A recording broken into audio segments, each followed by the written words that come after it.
A ver, un feliz sábado para todos. Qué alegría poder estar con ustedes en este sábado.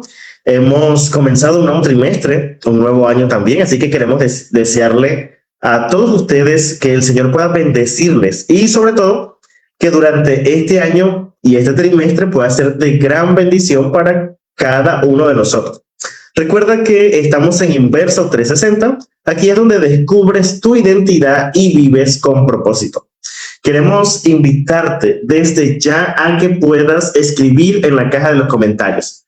Queremos que puedas decirnos desde dónde te encuentras conectado, ¿ok? Queremos saber ese reporte de conexión. Donde quiera que estés, en cualquier parte de este país o del mundo, queremos saber dónde estás. Queremos enviarte un saludito, queremos enviarte un feliz sábado a ti y a tu familia o a tus amigos. Así que si tienes a alguien también que está conectado a esta transmisión, queremos invitarte para que también puedas enviarle un saludo a ellos. Hoy vamos a estar hablando acerca de una lección muy interesante. Vamos a hablar precisamente de uno de los acontecimientos en el aerópago, ¿ok? Así que si ya tú descubriste qué es el aerópago, quiero también invitarte a que puedas escribirlo ahí, porque puede ser que alguno de nuestros amigos aún no sabe que es un aerópago, así que escríbelo ahí en los comentarios si ya tienes cuál es la definición. Vamos a ver precisamente este modelo de cómo poder expresar la fe cuando nos encontramos en lugares que parecen difíciles, que son diferentes a lo que siempre estamos acostumbrados. Así que Pablo nos va a ayudar precisamente a eso. Por aquí está nuestro amigo Manuel, así que vamos a agregarlo aquí a la pantalla.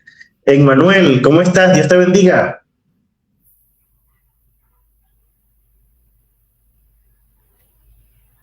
Ya estamos por aquí, Diller. Saludos a ti y a cada uno de nuestros amigos que se conectan a este programa tan especial, donde estudiamos la palabra del Señor semana a semana. Yo estoy feliz de estar en este segundo episodio de esta sexta temporada donde juntos estudiamos la palabra del Señor. ¿Quién pensaría, no, Diller, cuando empezamos a estudiar que llevaríamos ya tantas temporadas, que la palabra del Wow. Imagínate. Esos son más de 60 programas, como mínimo. Mira, Emanuel, tenemos aquí a varios amigos que ya nos han estado escribiendo, han estado reportando su conexión desde diferentes lugares y han enviado también un mensaje de feliz sábado, así que vamos a saludarlos. Vamos por aquí con este primer comentario. ¿Tú lo puedes leer? Ok, saludamos a Jennifer Moreno. Buenas noches, Juventud Adventista. Feliz sábado. Feliz sábado, hermana Jennifer. Familia, Dios les bendiga. Allí en Ureña. Saludamos ahí a una muchacha muy bonita, ella. Feliz sábado, muchachos. Dios les continúe bendiciendo. Feliz sábado, mi amor. Dios te bendiga. Feliz sábado para la hermana Daniela. Que Dios te bendiga, Daniela, que sigas mejorando. Ahí nos dice que una nueva lección, una nueva temporada llena de poder. Por aquí también los escriben. Para ver. Janeidi nos dice un feliz sábado también para ti, Janeidi. Y también Daniela otra vez nos reporta su sintonía. Está desde San Antonio del Táchira, imagínate, cerca de la frontera, ¿no? Cerca de la frontera. Manuel se pone triste porque está lejos ahí. Ok, tenemos más mensajitos aquí de feliz sábado. Tenemos por aquí a William Quevedo. Nos dice feliz sábado, Dios les bendiga. Un feliz sábado, hermano William. Que el Señor le bendiga. Y por aquí también tenemos al pastor Luis Contreras, que le mandamos saludos de feliz sábado. Dice feliz sábado, jóvenes, Dios con ustedes. Amén, amén. Así es. Dios va al frente. Dinos, Emanuel, cuéntanos. ¿Cuáles son tus primeras impresiones de la lección de esta semana? Yo quiero antes destacar de hablar de la lección que hubo una oración en la que dijiste, Señor, provéenos equipos para hacer mejores transmisiones. Como que tu oración ya fue respondida porque esa transmisión se ve en buena calidad. Sí, estamos mejorando, estamos tratando de mejorar aquí. Lo que pasa es que siempre usábamos la cámara de la computadora, ahora estamos utilizando el teléfono y la cámara es mejor. Así que el Señor nos va ayudando, poco a poco. Vamos adelante. Perfecto, Dilner. Perfecto, perfecto. El pastor Isaac quería acompañarnos, pero bueno, ha tenido quizás un contratiempo. Me dice que no tiene servicio eléctrico. Tremendo caso. Lo bueno es que estuvo la semana pasada aquí en la transmisión. ¿Sabes, Emanuel? Había dejado una pregunta ahí para nuestros amigos. Espero que alguno de ellos pueda respondernos en los comentarios. Y es, ¿qué es el areópago? ¿Ok? Es un poquito complicada esta palabra. Areópago. ¿Qué es? Porque la lección entonces viene hablando precisamente de que nosotros vamos a tener como que, o vamos a extraer lecciones de un acontecimiento que ocurre en este lugar y se convierte en un modelo para la apologética. ¿Ok? Pero a ver, ¿tú descubriste durante esta semana qué realmente significaba areópago? Alguien lo comentó, nadie ha puesto en los comentarios. Muchachos, Vamos a ver. No nos hagan quedar mal ahí. Esto es dinamismo, esto es entrega, esto es pasión. Ok, por aquí veo saluditos. No veo todavía quién nos responde. A ver. Areópago, ¿qué es? ¿Qué lugar era ese? Ya le estamos dando lo que yo había googleado mientras alguno se tira ahí su versión de alguna otra red social, ¿no? Algún otro buscador dice: el Areópago es tanto una colina rocosa en Atenas como el Tribunal Superior y Consejo de la antigua Atenas que se reunía allí, encargado de casos graves, homicidios, crímenes religiosos, y hoy en día también se usa para referirse al grupo de expertos y autoridades, famoso por ser el lugar donde el apóstol Pablo predicó. Destaca sus visitas e importancia histórica del lugar. Destaca hasta el encuentro con Pablo allí en Google. Dice que su función era ser un consejo que controlaba magistrados, interpretaba leyes y un tribunal donde se hablaban de asuntos religiosos. Así que estamos hablando precisamente... Estamos hablando de un lugar que era transitado por muchas personas, porque al convertirse en un lugar donde se juzgaba, entonces muchas personas de diferentes mentalidades, especialmente con esta mentalidad de leyes, se reunían en este lugar. Mira, nuestros amigos se animaron. Por aquí estamos viendo, por aquí tenemos a Jason Rua. ¿Qué dice Jason? Una corte en Atenas. Mira, Jason está en el espíritu. Ok, por aquí. Ya, ok. Luis Christopher dice, es una especie de coliseo que se encontraba en Atenas y recuerda aquel momento cuando Pablo está exponiendo la palabra de Dios. En ese coliseo, hablando del Dios desconocido, refiriéndose a Jehová de los ejércitos. Por aquí, Jennifer Moreno nos dice, pero en realidad el Areópago no está en Roma, sino en Atenas, Grecia. Poderoso, viste, tenemos hasta actitud geográfica. Mira, aquí la gente se activó y eso es lo que queremos, que ustedes puedan estar 100% activos, porque esta lección es una lección interactiva. Entonces, encontramos un personaje principal. Este es Pablo, que entonces ahora va a presentarse en este lugar para ofrecer un modelo ejemplar de apologética. Pero puede ser, Emanuel, que alguien se conectó hoy por primera vez y entonces no sabe qué es apologética. Dile, pero ahí se conectó alguien por primera vez. Un ex miembro de Inverso que esperamos que vuelva ahora que tiene también un equipo mucho más tecnológico que el anterior. Mira, nuestro amigo Banqués. Un fuerte abrazo, Banqués. Dice, es el encargado de controlar a los magistrados, interpretar las leyes, juzgar a los homicidas y resolver los conflictos entre los ciudadanos y el Estado. Mira, Banqués, estás activo. Significa que ahí estaba la pura crema, ¿no? Puras personas intelectuales. Así es, y es en este entorno social entonces donde Pablo se va a encontrar para darnos un ejemplo de apologética. Y te hacía esa pregunta, Emanuel. Recordemos qué significa apologética, porque puede ser que alguien se conectó por primera vez y dice, bueno, ¿y esto de qué están hablando? Bueno, la lección de Inverso de este trimestre está haciendo un énfasis especial a la apologética. A ver, Emanuel. Bueno, la apologética nos habla de la defensa, ¿no? De la verdad. Decía la lección que también nos presenta beneficios.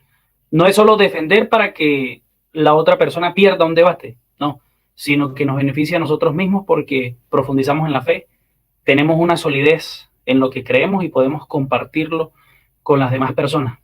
Dice que la apologética, como esa defensa de la verdad, es una herramienta poderosa que la iglesia pues necesita, y cada uno de nosotros somos llamados a ser apologetas.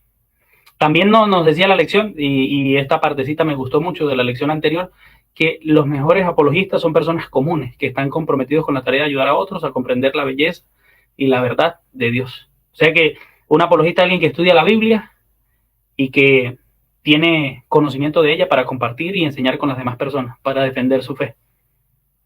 Excelente. No necesariamente tendría que ser un gran estudioso, porque a veces alguien pudiese pensar, bueno, no, es que yo no he estudiado teología, o es que yo no leo tantos libros, y entonces no puedo defender mi fe. Pero realmente hemos visto que las personas que tienen la sencillez para estudiar la palabra de Dios pueden defender su fe de una manera objetiva para las demás personas. Así que aquí nadie se queda por fuera. Lo que sí enfatizaba la lección anterior en eso que mencionas es que una persona que le gusta hacer apología en este momento debe prepararse, ¿no? Debe estudiar, no puede no estar al día, ¿sí? Es como el médico que tiene que estudiar qué nuevos tratamientos hay. Debe estar siempre estudiando la verdad, leyendo libros. Si no lee mucho, bueno, es momento de empiece a leer. Pero tampoco podemos empezar a hablar sin tener conocimiento. Ese sería un error. Claro, pudiésemos caer también en solamente compartir ideas, incluso algunas ideas sin sentidos, especialmente en esto. Ahora, vamos a entrar rápidamente a la historia de Pablo. Pablo está entrando a un lugar, ¿verdad?, que es totalmente diferente. Está ahora con un gran desafío. Está teniendo personas que son de diferentes culturas, ¿okay?, especialmente los gentiles, y entonces necesita encontrar un punto de conexión. Y es lo que muchas veces nosotros también necesitamos con otras personas que piensan distinto a nosotros. Muchas veces nosotros podemos caer en eso de pensar que la gente entiende nuestro lenguaje. Y a veces utilizamos palabras que son o pudiesen tener otro significado para otras personas, o son palabras que jamás han escuchado. ¿Okay? Entonces, él trata de hacer una conexión para precisamente compartir el evangelio. Se encuentra con este lugar donde hay muchos dioses, ¿okay? Hay muchas personas, todas hablando de diferentes maneras, pero entonces él va a ver un altar que lleva como título para el Dios no conocido, ¿okay? Y entonces va a vincular este pensamiento religioso y filosófico de su audiencia con entonces la revelación del Dios verdadero. O sea, ¿cómo llegar a ese punto de partir de algo que es conocido por las demás personas, ¿ok?, pero que no necesariamente tiene una relación directa? ¿Cómo lo digo mejor? Porque realmente él no está entendido, o sea, para él ese Dios desconocido pudiese ser Jehová de los ejércitos, pero no necesariamente pudiese ser así. Si nosotros estuviésemos en ese caso, si pasáramos por esa calle, a lo mejor solamente pensáramos, no, bueno, ¿quién será ese Dios que tienen ahí? ¿Cómo llegar a ese punto? ¿Cómo crees tú, Manuel, que llegamos a ese punto de utilizar algo del contexto de las demás personas para nosotros poder conectarlos con la fe? Sí, yo creo que Dillner tenemos que buscar del Señor, especialmente, y pedirle discernimiento, ¿no? Pedirle que nos ilumine para estar enfocados en la misión. Eso lo hace alguien que tiene un enfoque espiritual. Sabe que yo recuerdo una historia que leí hace un tiempo, Dillner, que utilizo a veces en las campañas de evangelismo para el llamado, y es bastante interesante porque habla de un misionero que estuvo en una comunidad como indígena, o no recuerdo si es en África. Lo cierto es que la historia cuenta que él predicó en esa comunidad y no lograba nada. No lograba nada hasta que un día, ya desesperado, él oraba: Señor, ¿qué voy a hacer yo? Aquí la gente no cree en Jesús. Resulta que la comunidad valoraban era la traición y la fuerza. Entonces, cuando él predicaba, en esa comunidad les gustaba más cuando hablaban de Judas que de Jesús. Así que él sentía que estaba frito, su predicación no estaba llegando, nadie admiraba a Jesús, todos estaban admirando a Judas. pero días antes de que acabaran sus meses de evangelismo en ese lugar, la historia nos dice que sonaron las alarmas y había una batalla entre tribus. En ese momento, cuando él escuchó y vio que todos los hombres salieron a la batalla, pasaron unas horas y volvió el jefe de la tribu, escuchó a la esposa del jefe de la tribu llorar y él se acercó.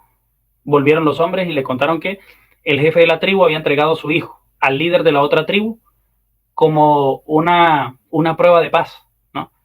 Y había recibido el hijo del otro cacique, podría decirse, la otra tribu. Hicieron un intercambio de hijos para hacer un pacto de no agresión y de que no habrían guerra. En ese momento se sellaba un vínculo mientras los muchachos estuvieran vivos. Esas dos tribus no peleaban.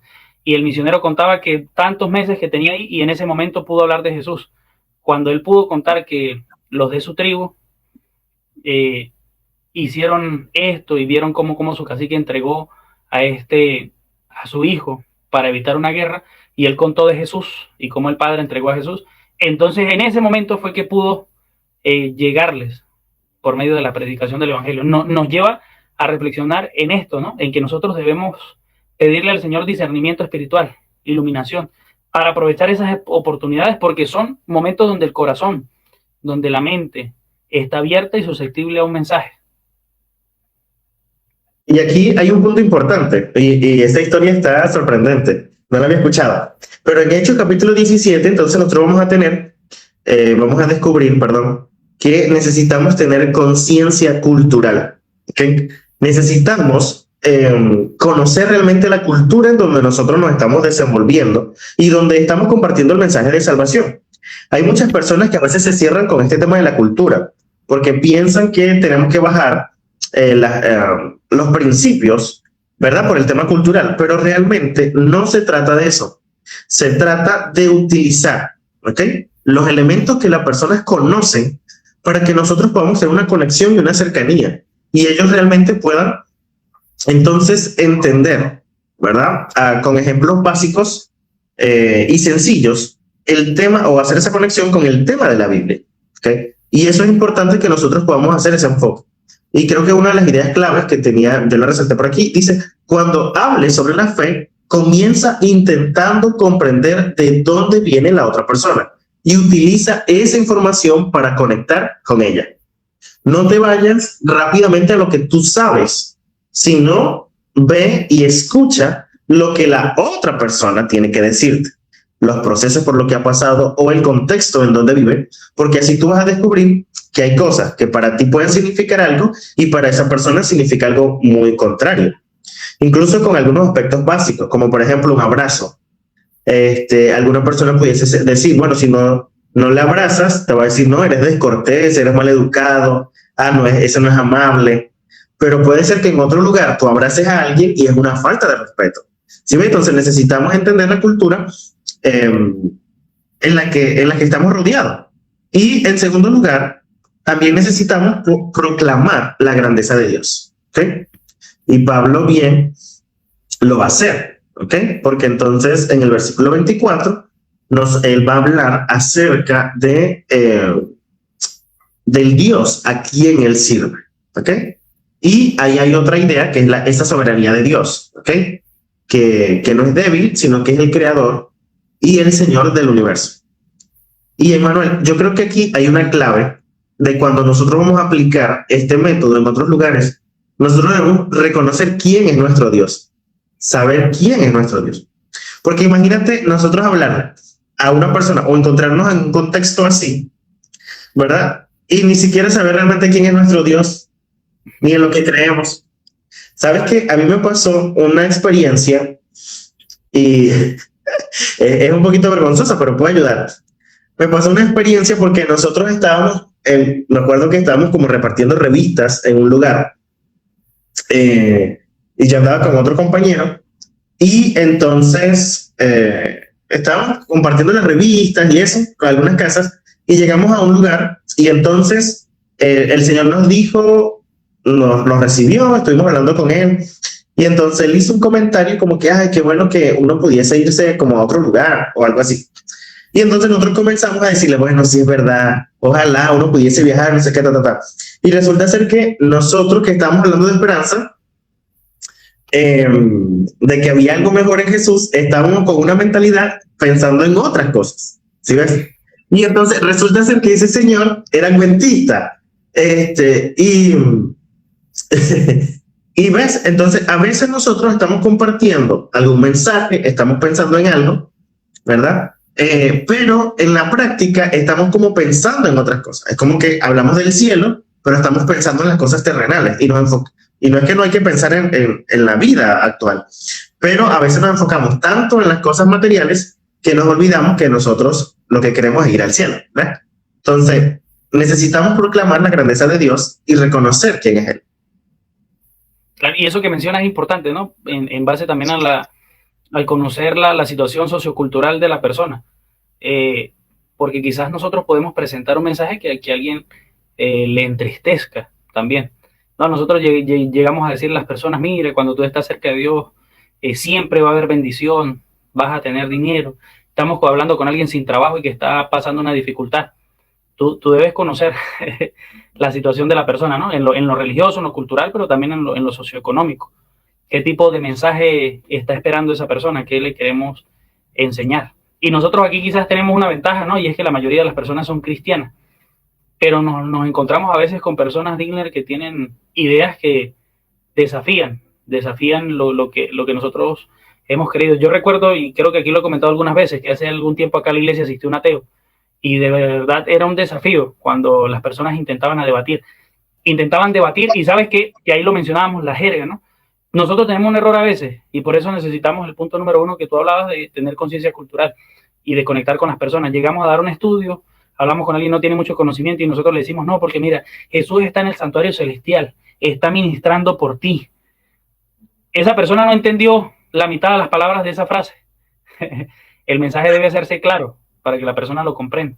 Te dice, el Señor es soberano, pero quizás él no entiende totalmente la palabra soberanía, entonces tiene que decirle, Dios es el creador del universo, es el dueño de todo, por lo tal, está el control de todo lo que sucede y rige de esta manera nuestras vidas. Permite algunas cosas, pero es porque respeta nuestra oportunidad de elegir. De esa manera podemos comprender, pero nosotros hablamos como si todo el mundo entendiera lo que nosotros entendemos.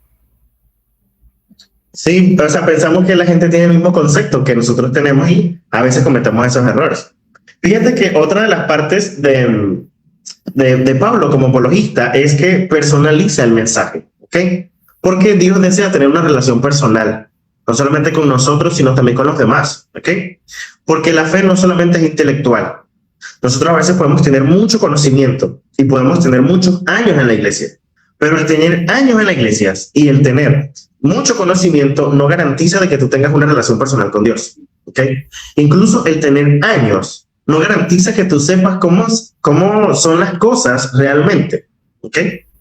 Puede ser que alguien que tenga menor tiempo esté teniendo una relación mucho más personal con Dios, esté estudiando más profundo y pueda tener un avance más, un crecimiento en su vida espiritual, ¿ok? Así que recuerda siempre que se necesita personalizar el mensaje. Necesitas decirle a esa persona que ese mensaje es para ella. Emanuel. Eso me recuerda, vamos a aprovechar de enviarle el saludo ahí al pastor Giovanni Nava que está conectado, y él siempre dice, en el evangelismo tú tienes que contar qué ha hecho Jesús por ti, que a veces nosotros le damos con la teoría, ¿no? Y Pablo no hacía solo esto, sino que personifica el mensaje, muestra cómo el Señor trabaja con nosotros por medio de una relación, qué ha hecho por nuestras vidas. Eso es lo que a la persona le interesa, no, mira, el Señor sanó a Bartimeo, sanó a no sé quién, sino mira, el Señor sanó a mi papá, sanó a mi mamá, sanó a mi tío, me salvó a mí.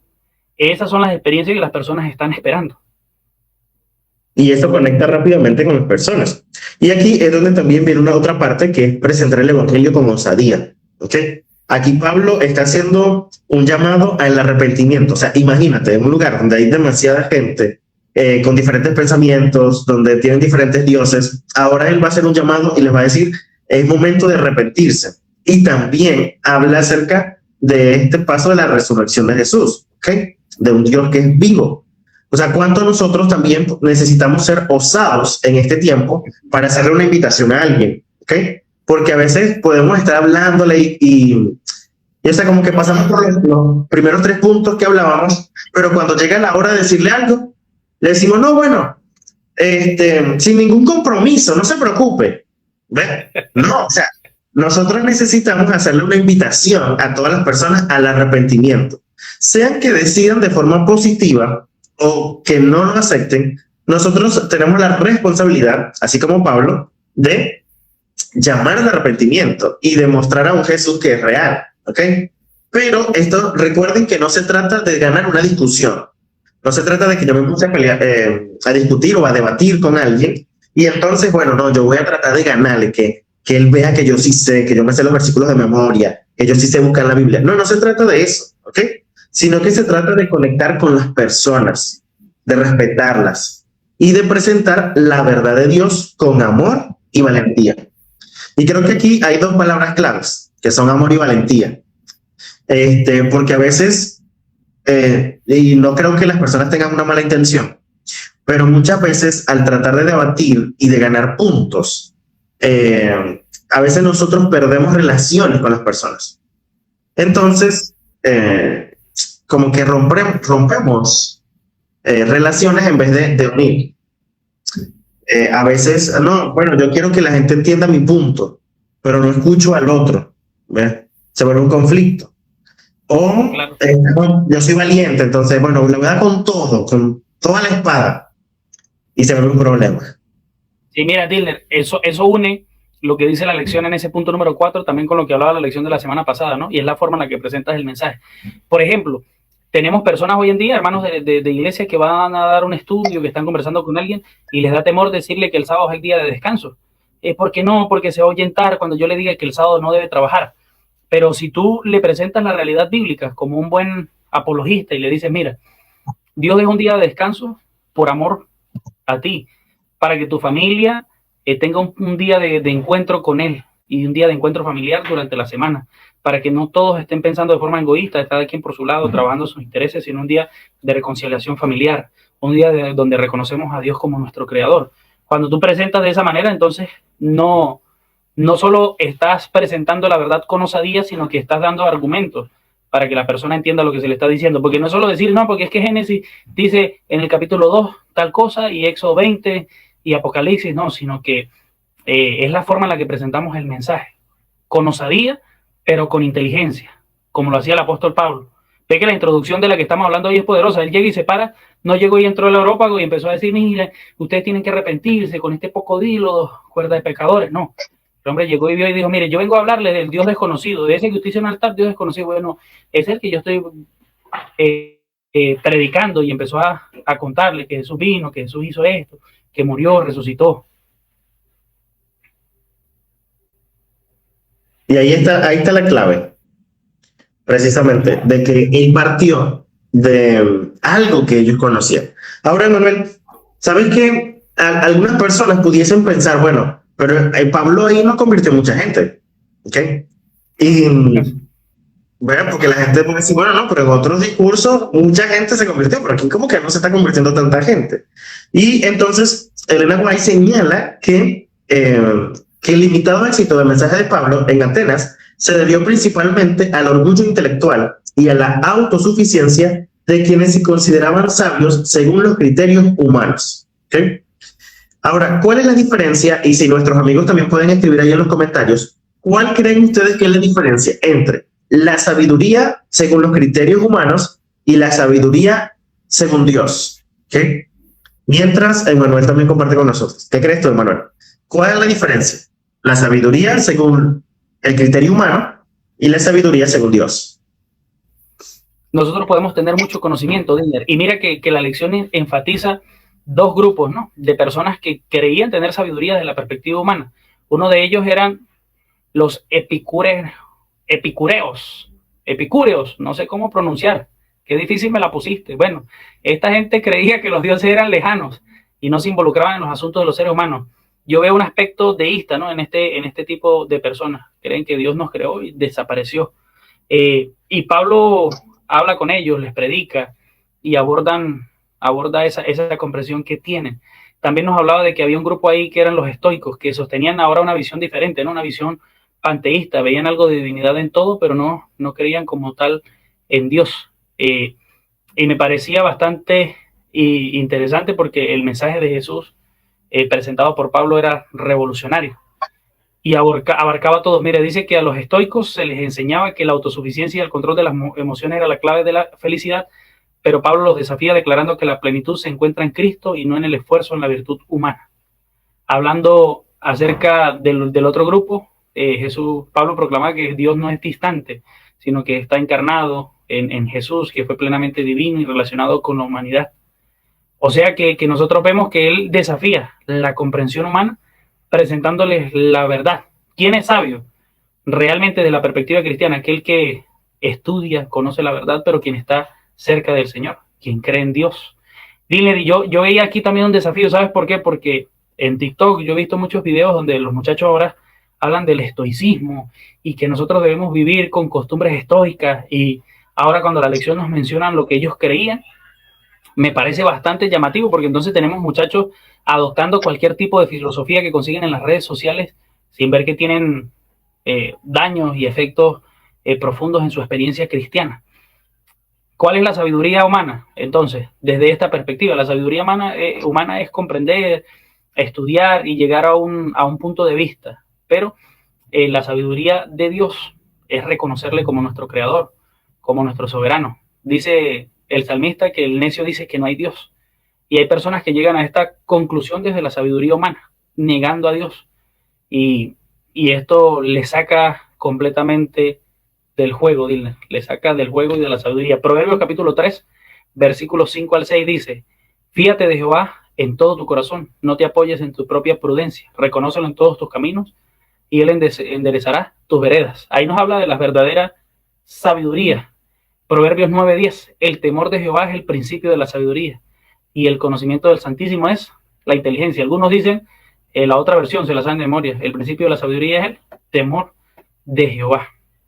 Lo importante es eso, que el sabio espiritual conoce de Dios, le reconoce como su creador, su soberano, y quiere vivir conforme a los principios bíblicos. Ahora, el sabio desde la humanidad cree que cosas son correctas y a lo largo de la vida va llevando golpes y se va dando cuenta que no tiene la razón en nada. Por ejemplo, Eclesiastés 1:13 y 14 dice: y di mi corazón a inquirir y a buscar con sabiduría sobre todo lo que se hace debajo del cielo. Este penoso trabajo dio Dios a los hijos de los hombres para que se ocupen en él. Miré todas las obras que se hacen debajo del sol, y aquí que todo ello es vanidad y espíritu de aflicción. Primera de Corintios 1:20 dice Dilner: ¿dónde está el sabio? ¿Dónde está el escriba? ¿Dónde está el disputador de este siglo? ¿No ha enloquecido Dios la sabiduría de este mundo? Y Colosenses 2:8 dice: mirad que nadie os engañe por medio de filosofías huecas y huecas sutilezas, según las tradiciones de los hombres, conforme a los rudimentos del mundo, y no según a Cristo. Wow, mira todos estos textos que nos recuerdan precisamente que la sabiduría viene de Dios, ¿ok? Muchas veces nos dejamos influenciar por todas las corrientes que puedan ver a nuestro alrededor, y entonces podemos olvidar ese principio maravilloso que Dios desea para nosotros. La sabiduría también no solamente tener un conocimiento, sino saber aplicarlo, ¿ok? Porque de nada me sirve tener una gran cantidad de conocimiento y entonces no lo aplico en mi vida. O cuando tengo que tomar una decisión, hago totalmente lo contrario a lo que dice la Biblia, ¿verdad? Entonces es necesario que nosotros podamos poner en práctica esos conocimientos que tenemos o que hemos adquirido, y eso lo hacemos precisamente cuando nosotros estamos conectados con Dios. Vamos a ir en este momento a una pausa musical, y entonces al regresar queremos dejarle esta pregunta: cuéntanos cuál es la diferencia entre la sabiduría humana y la sabiduría de Dios, según lo que ustedes piensen. Queremos leerlos al regresar de esta pausa musical. Sin lugar a duda, Jesús muy pronto va a venir. Estamos en Inverso 360, donde descubres tu identidad y tu propósito. Estamos en la lección número 2 de Inverso y estamos precisamente hablando de este modelo que Pablo nos ha dejado para nosotros poder compartir nuestra fe. Estábamos hablando de la diferencia entre la sabiduría humana y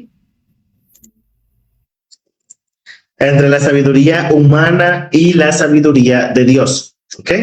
Por aquí Iglesia del Cantón nos saluda y nos escribe: la sabiduría humana es hueca y la sabiduría de Dios es firme y eterna. Así es. ¿Iba a decir algo, Manuel?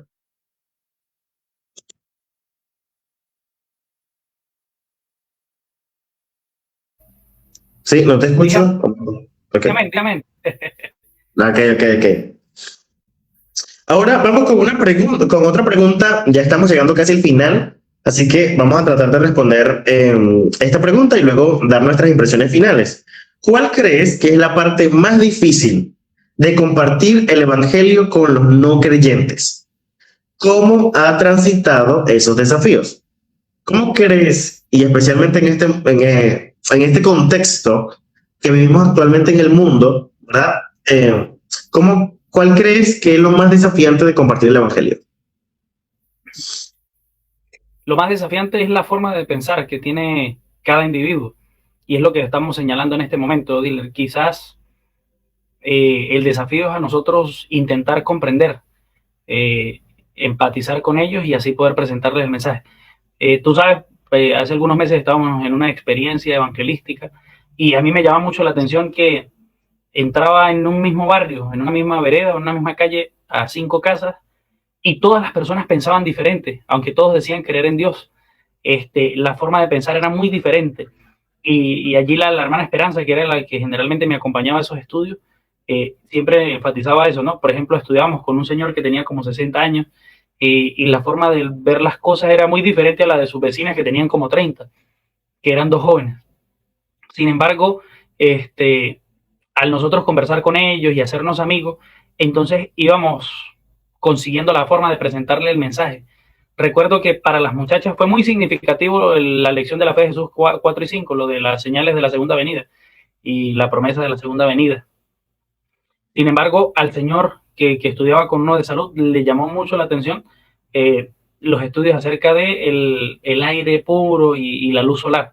Entonces vemos que a todas las personas les llega el mensaje quizás de una manera diferente. Ese es el desafío, pero a eso hemos sido llamados en esta defensa de la verdad, a comprender las personas, su ambiente, su cultura, su forma de pensar, y que el Señor Jesús nos utilice para abordar las necesidades en base a esa mentalidad. Qué bueno, Manuel, qué experiencia, ¿cierto? De ver personas en una misma comunidad, pero con diferentes pensamientos. Yo creo que uno de los grandes desafíos que nosotros tenemos al compartir el evangelio a veces es el que la gente anda tan apresurada, la gente a veces no quiere tomar tiempo para leer, se conforma con escuchar un video y ya, y entonces piensa que eso es la verdad por completo, ¿ok? Entonces eso ha creado que muchas personas tengan dudas. Algunas de ellas consiguen respuesta, pero otras personas también se cierran en su propio mundo y entonces no dejan que el mensaje que llegue a sus vidas. Creo que el mismo desafío que tenía Pablo es uno de los desafíos que nosotros tenemos. Existen tanta mentalidad, tanto pareciera aparentemente conocimiento, ¿verdad? Que la gente se desvía de buscar la presencia de Dios.